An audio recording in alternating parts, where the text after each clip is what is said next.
आपले विखे पाटील साहेब काम करतायत, KGR काढायले.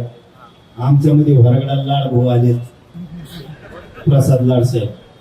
त्याने आधी मला चांगले घोडे लावले, मी आधी त्यांना रेटून लावले होते ते होते.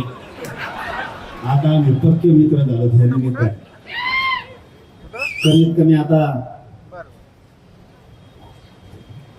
विखे पाटील साहेब आणि प्रसाद लाड साहेब चांगलं काम करायला लागले. म्हणजे आमच्याबद्दल बोलतो बरं का, तुमच्याबद्दल नाही. आमचं चांगलं चाललंय, JR काढणं सुरू झालंय.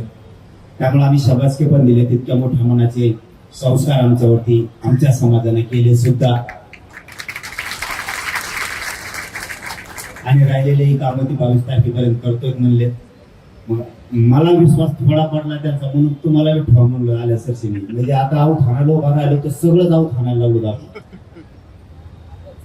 जर सरकार शेतकऱ्यांच्या बाजूने तुमचा शब्द ऐकून जर पॉझिटिव्ह काही निर्णय घेणार असाल तर तुम्ही घ्यावं. चर्चेला जावं. उपोषण लय करू नका, लय बेकार आहे उपोषण. तुम्हाला काय सांगावं, तुम्हाला आता कळलं. आता तुम्ही पाठलात ना, तुम्ही 2-1 महिने मला फोन केला करा, परदेशी गेलता ना तसा 2-1 महिन्याने करा. तुम्ही म्हणजे राहिले यायला वैतकच झालं.